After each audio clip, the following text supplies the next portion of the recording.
Peace and love, family. We're back with another live direction of the Empire Continue.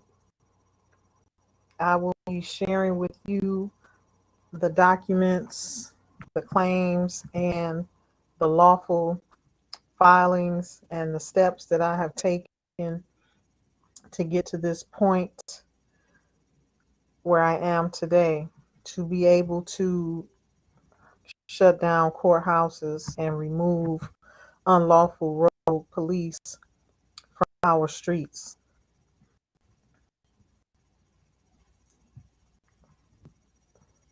Yes, remove unlawful rogue police, unlawful rogue sheriffs, and remove all entities from our streets. The corporate entity is defunct. No corporate offices are moving upon land lawfully. If you see them, they are rogue. Now let's get started.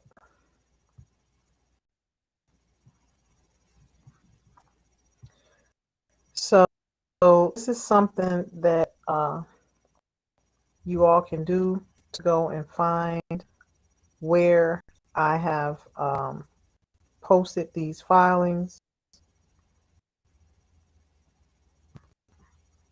They are on our website. I have numerous websites. This is one of them, Empress in America.com,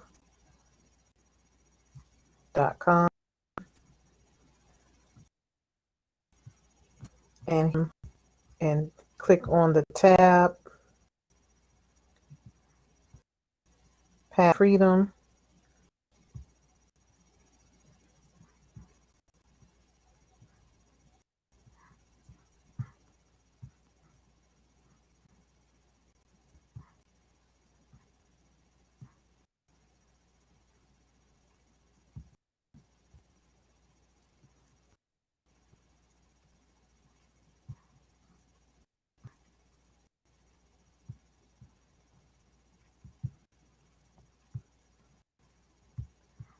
And it will take you to our documents.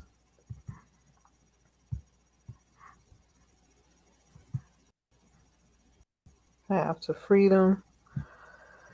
And these are the documents that were filed. The proclamation that was filed in 2016, bringing the empire out of interregnum, is not within these documents, but the subsequent documents are here. In 2017, Aborigine Proclamation and Declaration and Charter was filed. One of the staples that we use, this royal decree explaining the heirship and how I, as an heir, came into the powers that I was moving in, and how I was lawfully in the right of way to do so. And then here we have our royal decree, which is 5 pages, went out to all law enforcement, DMV officials, states, governors,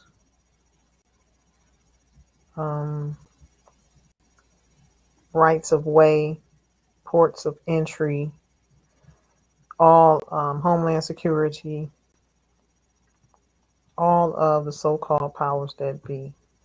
Here's one, the Potomac Plan. Not many are, I have not heard many speak on this. The Potomac Plan basically covers us as Aboriginal Indigenous people.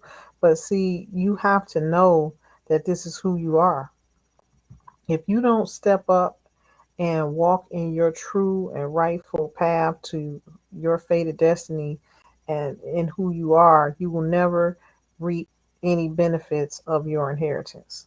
I just have to let you all know that. Okay. Potomac Plan and Potomac Declaration. This is one of President Obama's actions.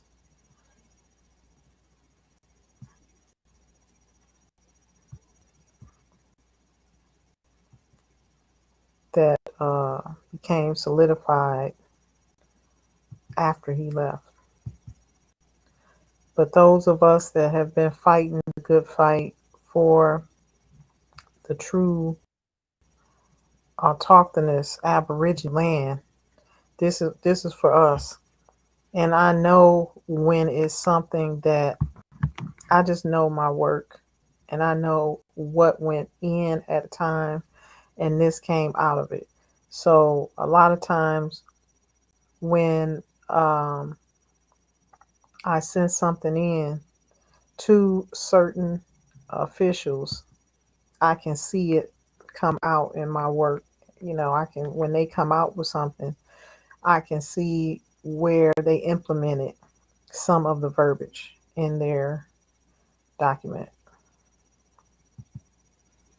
So this one is talking about religious freedoms. So if you are standing on religion, which for the sake of conversation, we're going to say religious freedoms, religion, because these are the terms that the so-called powers that be have shielded themselves under, and that have given themselves rites of passage under. So it's sort of like, saying what's good for the goose is good for the gander. But you have to find a way to make your claims work. You have to find lawful stances. And this is one of them that they have to adhere to, especially if you're claiming, um, your status as a Moor, or your status as an individual claiming indigenous or religious freedoms. So this Potomac Plan is a universal declaration of human rights, is what they're calling it. But the verbiage inside of this is hitting home, hitting the nail right on the head as far as verbiage goes. So the key points of this Potomac Plan is defending the human right of freedom of religion or belief. So there you go. And it states that they should increase collective advocacy and coordination to promote and protect religious freedom, and to counter the persecution of individuals because of religion or belief. In the spirit, states should work together, okay, and work to condemn strongly acts of discrimination and violence in the name or against a particular religion or lack thereof, and press for immediate accountability for those responsible for such violence, including state and non-state actors. Protect members of religious communities, dissenting members, and non-believers from threats to their freedom, safety, livelihood, and security on account of their beliefs. 3. Respect the liberty of parents to provide their children religious and moral education in conformity with their own conscience and convictions, and to ensure members of religious minority communities and non-believers are not forcibly indoctrinated into other faiths. 4. Protect the ability of religious adherents, institutions, and organizations to produce in quantities. They desire religious publications and materials, as well as to import and disseminate such materials. So this right here is writing off the back of 1514, the UN Convention on the Rights and Declarations of Indigenous Peoples, having the right to not to assimilate, not to be forced into assimilation. So you want, this is 5 pages. You want to take a look at this, put this in your tool belt. This is something that was mandated, okay, across the board, and telling the states to adhere to this and protect this word.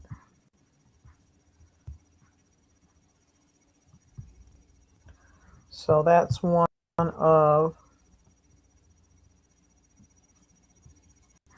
the declarations. I mean, that's the plan. The Potomac Declaration is something separate.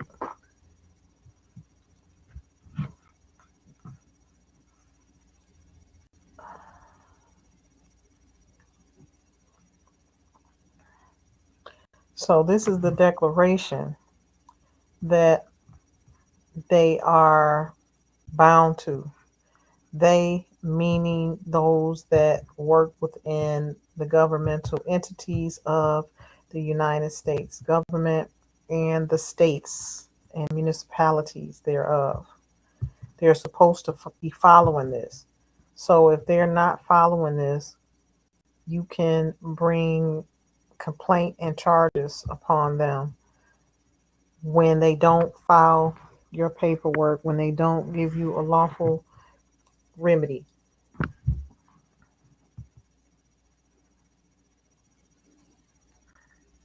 So in this declaration, the Potomac Declaration, the Universal Declaration of Human Rights, in their preamble, they state that it proclaims in Article 18 that everyone has the right to freedom of thought, conscience, and religion.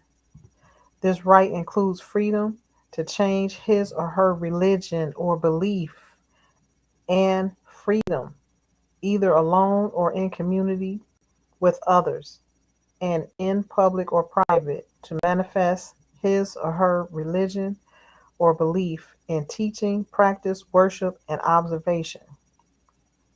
The freedom to live out one's faith is a God given human right that belongs to everyone.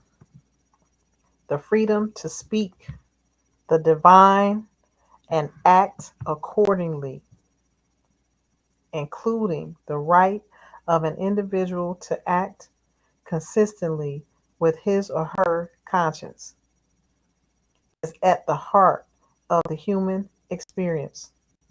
Governments cannot justly take it away. Rather, every nation shares the solemn responsibility to defend and protect religious freedom. This is 2 pages.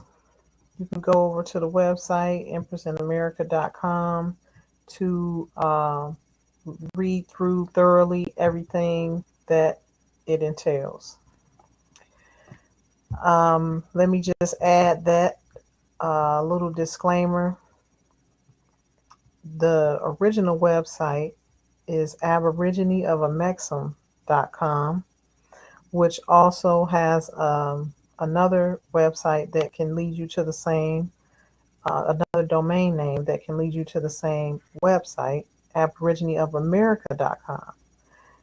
There has been some attacks on the websites, such as aborigineofamexham.com, also empressgoldexchange.com, empressgold.com. Please bear with me. We're working through those attacks, and those websites will be secure and back up momentarily. Also, I would like to add that if you had coins on Empress Gold Exchange, as I mentioned earlier, this is a side note aside from what we're talking about right this moment in this segment, but I want to get it out there now that I'm thinking about it. So this is to all of the patrons that have accounts with Empress Gold. When the website comes back up, you need to always keep your coins on your own device, off the cloud server. Okay? That's true with Bitcoin. That's true with any other coin. Always store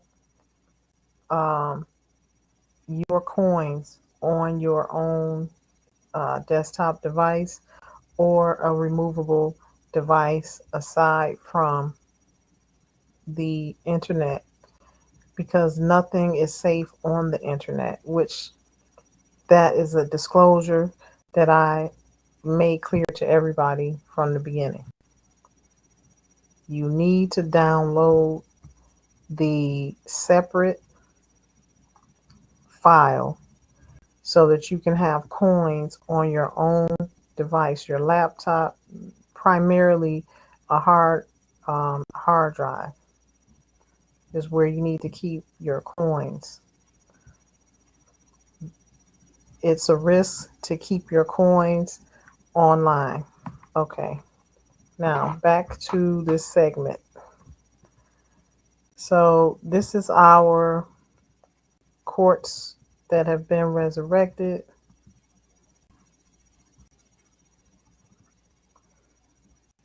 This is tribalgovernment.us on our governance page for our courts. And this is all a lot of information, and it's a handful to keep up with. So I really am anxious to get our government up and going. It is a lot for me to do by myself, and we need to have our government up and running so that everyone can play their part in the resurrection of the empire. Okay, so if you want to come to tribalgovernment.us, you would come here, and there is more documents, more filings. These are royal decrees that have went out to international courts, the international courts of justice, international criminal courts, and all the way down. So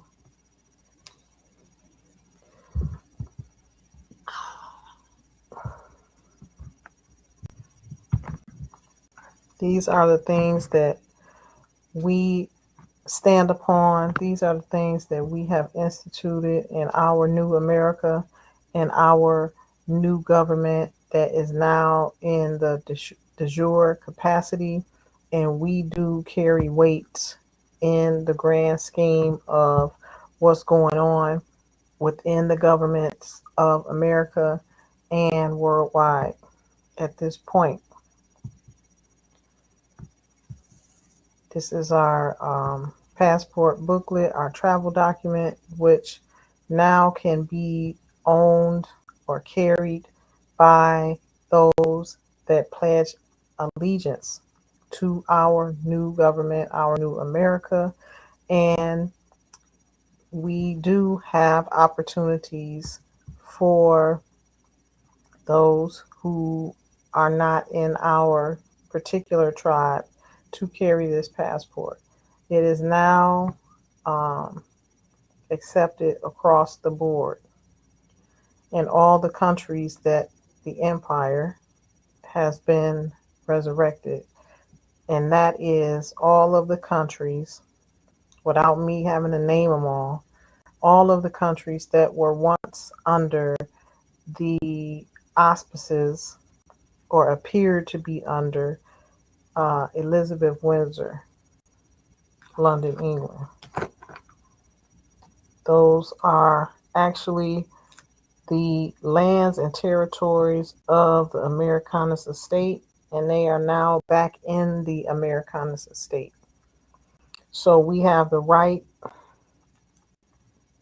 to an authority and birthright and privilege to be honored in all territories, which is 3/4 of the world. So anywhere that you would want to go, this passport shall be accepted.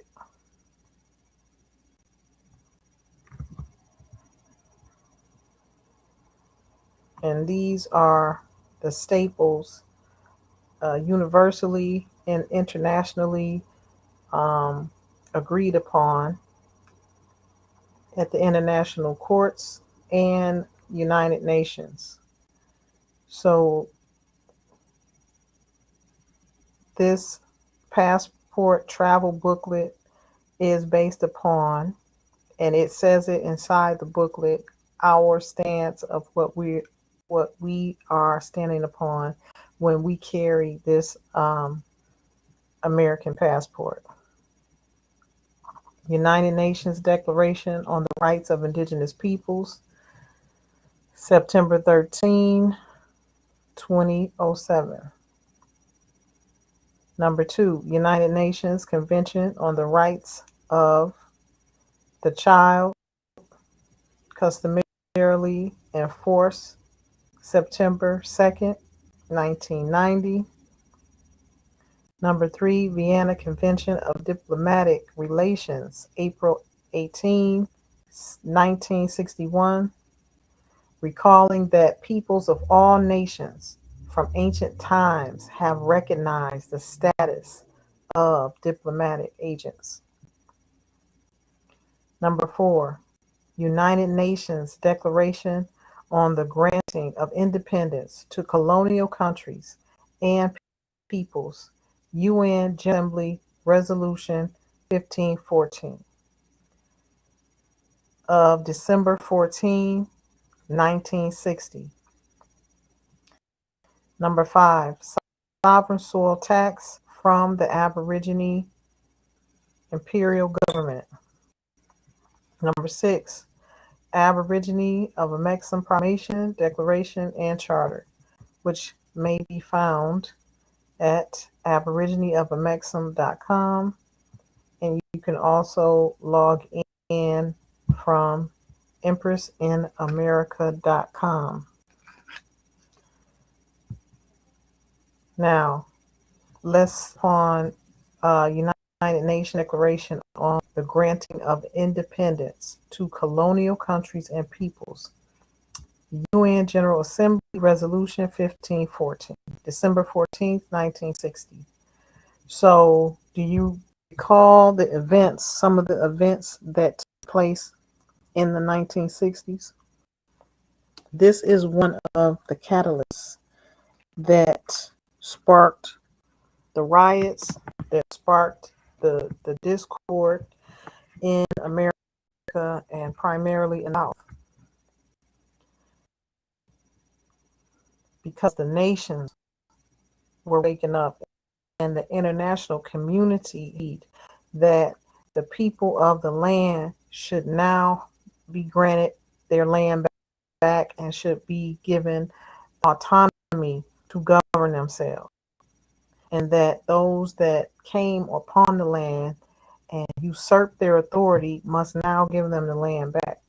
So this has been agreed upon since 1960, yet we are still battling and struggling for no reason.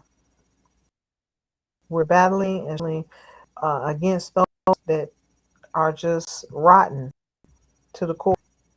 They don't want us to have what is ours. Their ancestors stole it and they're adamant about keeping it. But every dog has his day. 6 imperial courts have been resurrected. These are not courts made up. These are courts that have been a lawful staple for, I would say, 350 years at least, going back to the research that I've done. It could be longer, but these courts have always been in place. They are now resurrected. So let me just make this clear. There was never any one court like you see today. The court that you see today is a corporate usufruct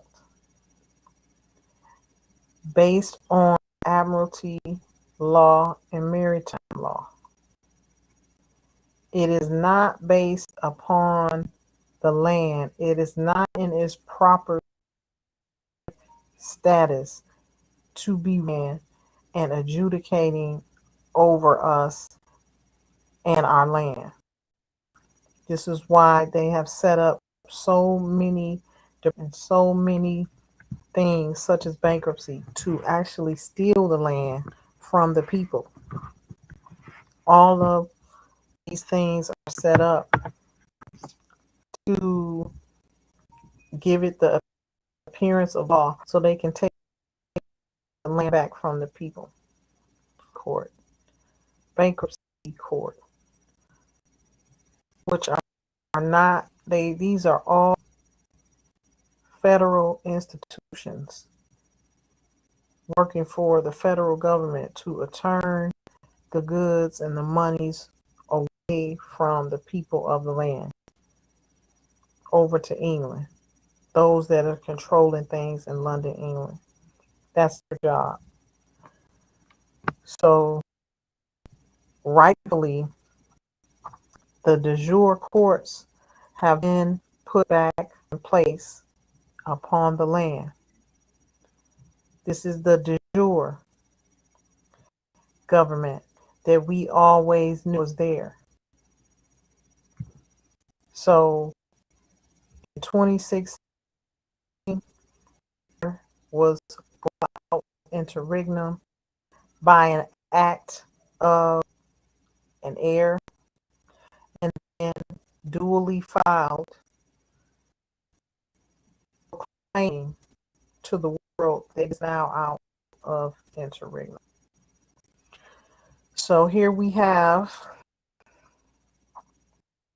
6 courts, not just one court, not just a state court, not just a federal court, not just a bankruptcy court, not just a probate court.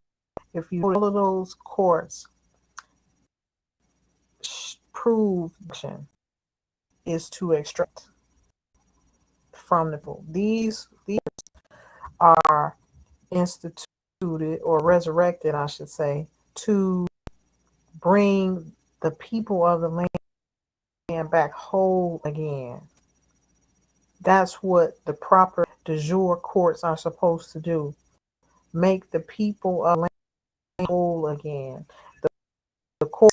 The courts that we have been under are there to extract, take away from, take away your livelihood, take away your essence, take away your ability to produce. Okay? And it has been used as a bank.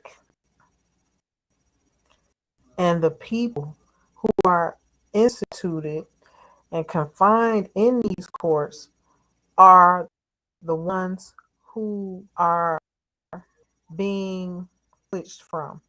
They're being used as chattel. Okay. So they lock a person down, when they lock a human flesh and blood individual down, they then take what they have created against that body or against that name. They take that and they go and they make trades with those documents. The charge that's being brought against them is a document, a financial instrument, a 1099 that they use. Also, the IRS. It's a 1099. Okay. The birth certificate is a birth note. It's a bank note. Mine's had, I've seen it. It's written, loaded up. You'll see that it says bank note. So knowing this, the commercial entity, all crimes are commercial. Okay. An Aborigine in cannot, and this is in our revelation that the Most High granted me the wisdom to write. It says it in our reclamation, and I was able to find case law in Supreme Court to support everything that I put in that reclamation. So we have like a page and a half, maybe 2 pages of pure case law talking about how the indigenous inhabitant cannot commit a legal wrong on his or her own land. These are the staples in law that those claiming their proper status need to know. Because once you step out to claim your status, you must know how to defend it. You must know how to stand and walk in that in which you are claiming, because you will be challenged.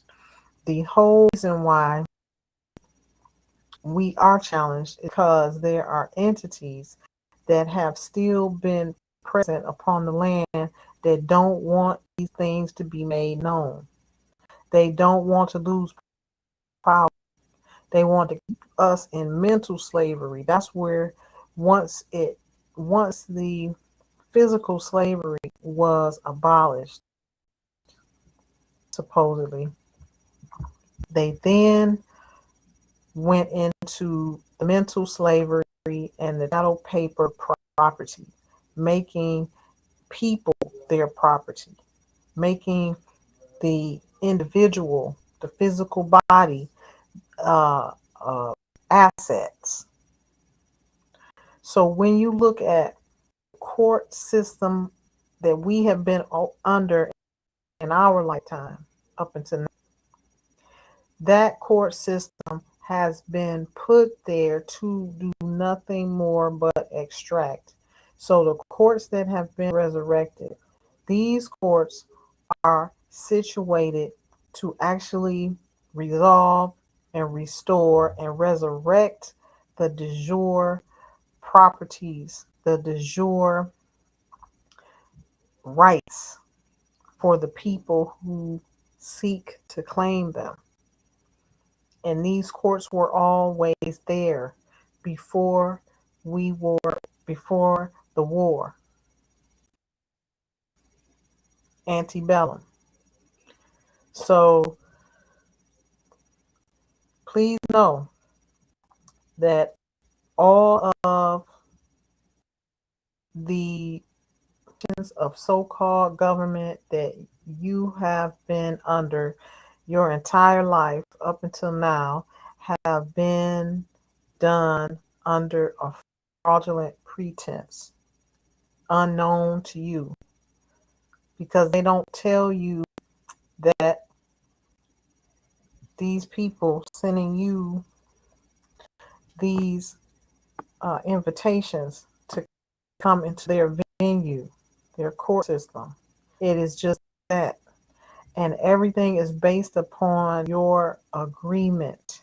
But they're actors and they theater to make you believe that they have the power. To bring They bring their force upon you. They enforce their will upon you. They break you down and threaten you with incarceration. This is all it is. It's all an illusion. It's all theater. They don't really have the power that most people think they have. Okay? They force you into a contract. They force you into agreement because you're in most people. are in fear. Most of the times, there is no case.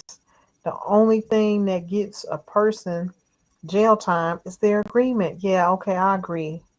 Because by that time, they've put so much pressure on them. They put 10 years in their face and told them, you're going to get 10 years if you don't agree to this 2-year plea. This is a game.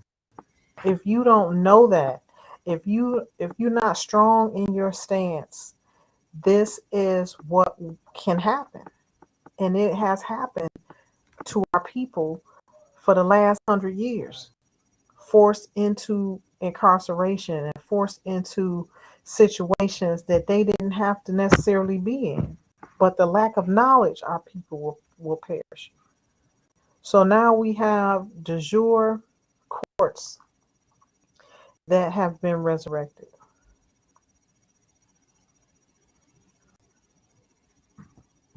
These courts are being administrated on a daily basis. I have not yet went into the physical building because there needs to be employees there. There needs to be a full sweep of new people that I can trust and put in there. So this is the beginning of a new day, a new government. And there's so much to be done, and there's so many hands that need to be on deck because we have to clean the slate. We have to clean the governments of all of the secret societies that's been running things. These corporate entities and their officials that have been in these places of business and in these places of power. Okay. So it's just a lot of work that needs to be done, a lot of um, energy, a lot of man worthy individuals that will help build this government, this empires. What, let me explain. The empire is that we are the government of all these governments. We do the one place. The people that work for governments, these courts, these states, who's in there now were put there by the individuals in these families, these 13 families that took over and overthrew our governments approximately 100 years ago. So if this sounds strange or foreign to you, just know it was never 500 years of slavery. That was taught to us purposely to throw us off.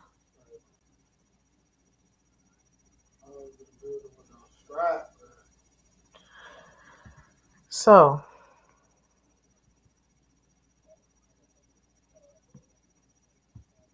let's take a look moving forward.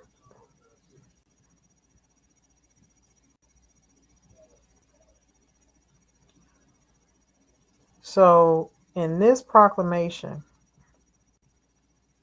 which is on our website, tribalgovernment.us,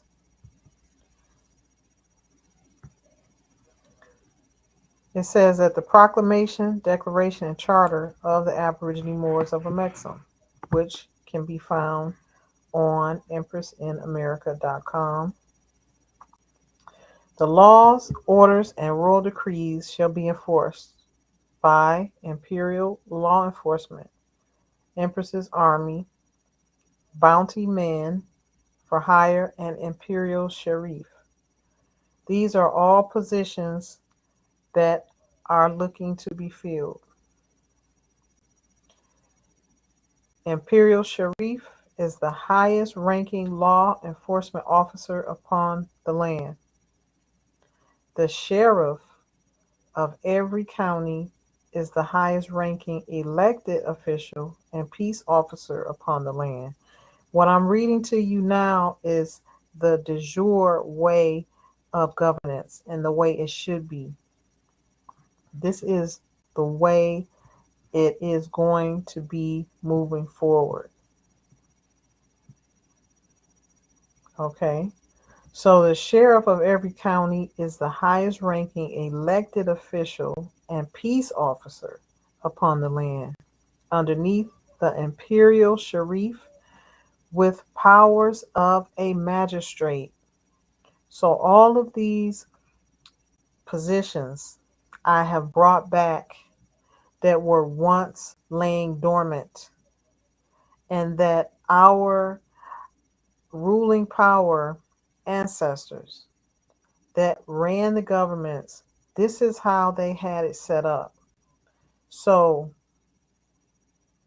when you come to EmpressInAmerica.com, everything you see was orchestrated and influenced by the ancestors in my family line that were ruling powers, that I now move in those powers.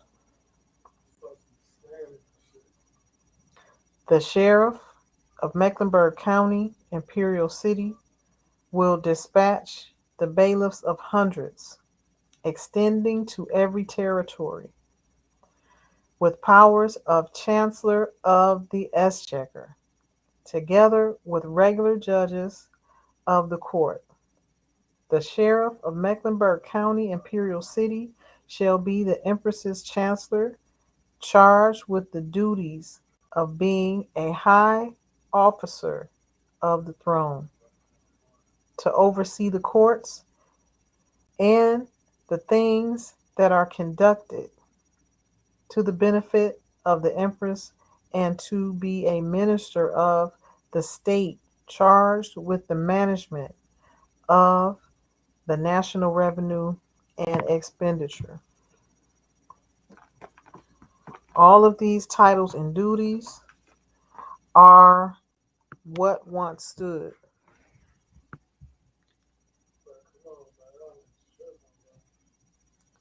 Sheriff shall carry out the following procedures.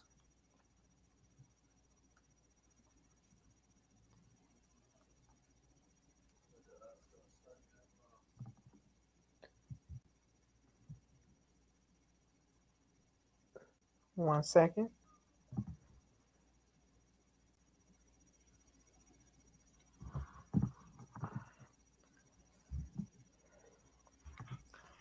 The sheriff shall carry out the following procedures of law on behalf of the Empress. These are the writs.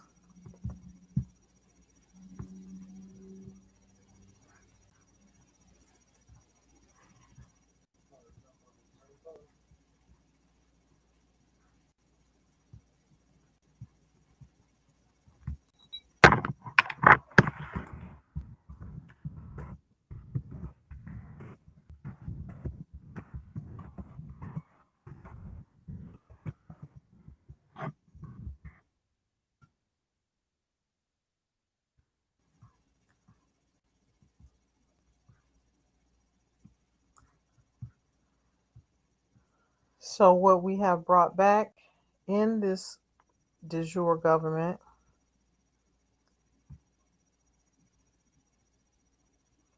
writs of monstraverant, writs of escheat, court of ancient demesnes, writ of man prize, writ of protection, writ of prevention, decree of registration, bailiffs of hundreds, bailiff of manors. Do your research on what a Palatine Moor is. Palatine Moors. Aboriginals, indigenous inhabitants, proper status, and titles of nobility restored, with our right to carry our own travel documents. We have the right to autonomy under our tribal government, under our resurrected empire that never left. It was only laying dormant in interregnum for a period, which is now alive and well and thriving again. Our empire, Americanus, never went anywhere.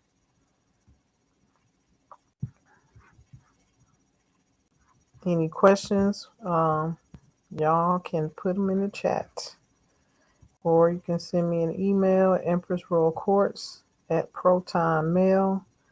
And also be sure to go to our website, tribalgovernment.us.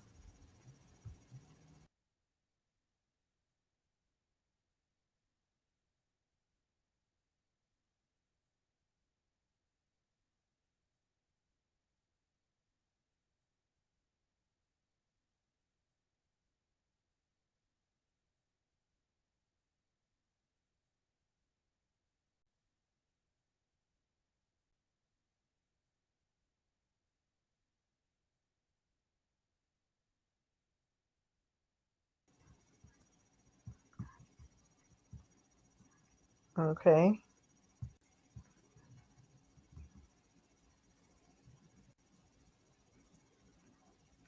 Our decree of exemptions and immunities are based on our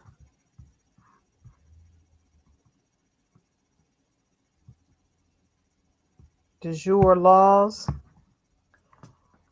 based on Supreme Court laws, decisions that have already been made, which makes it res judicata, stare decisis, meaning that these things have already been decided. It didn't just start with us. It's already been decided.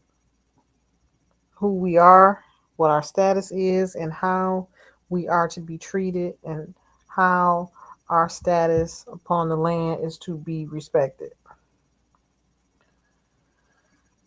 In one case, one significant case, Green versus State, 59 MD point 128, 43 AM REP Rep period 542 for your reference. So here in our tribal government, which is tribal slash imperial government, because we're wearing both hats at this point.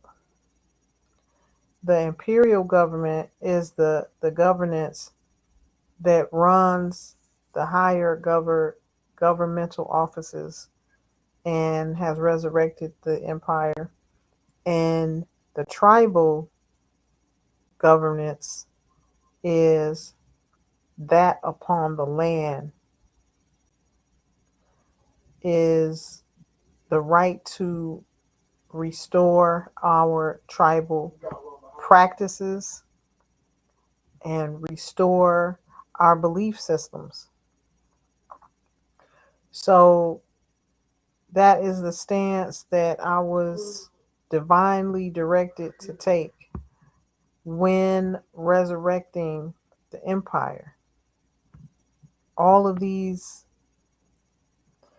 powers upon the land have to be restored. So you have the powers of, as I stated, the de jure governors of the land, which are the Palatine Moors. And you have the tribes who had tributary powers upon the land to govern themselves, to have their own courts, to have their own belief systems, to have their own ways of life. So all of these things have to be restored. And that's what we are doing.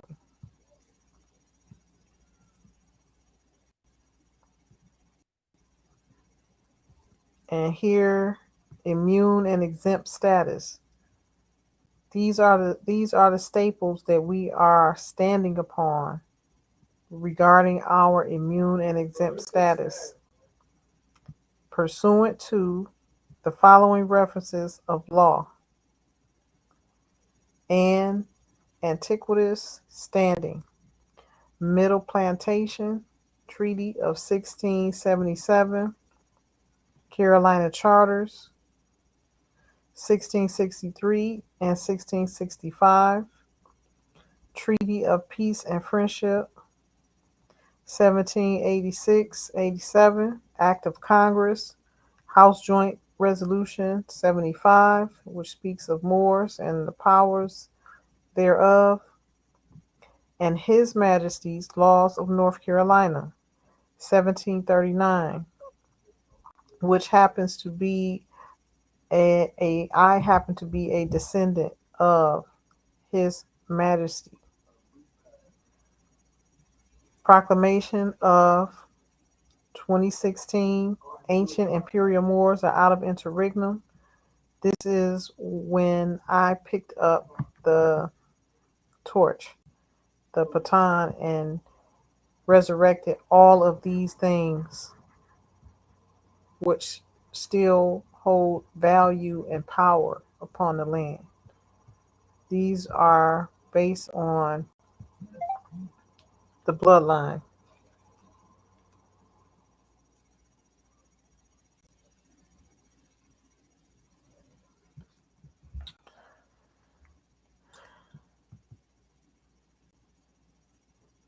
The lawful definitions: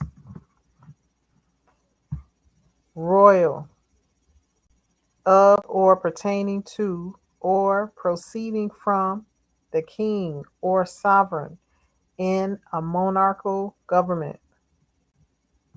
Decree: as in French law, the term means certain acts of the legislature or of the sovereign which have the force of law are called decrees. In this instance, they're saying the sovereign is the one who is sovereign upon the land, immune from any other reproach. As I was stating earlier, if you have claimed your proper status, you should be recognized as an inhabitant of the land who has restored their rights upon the land, and with that comes um, not to be forced into assimilation. That means not to be forced into any foreign court. And the court that we're dealing with every day is a foreign court. It is um, a usufruct, a corporate entity, a business. It's not there for the value of the people. It wasn't constructed for that. So now that we know better, now we have to enforce what is supposed to be. And so that's what I'm doing here, enforcing the law. This is the law. What you see and what we have been experiencing in our existence, in our lifetime, is not law. It is simply a procedure. Okay? It is simply just, you know, something that has been forced upon us. It has been um, something that we were forced into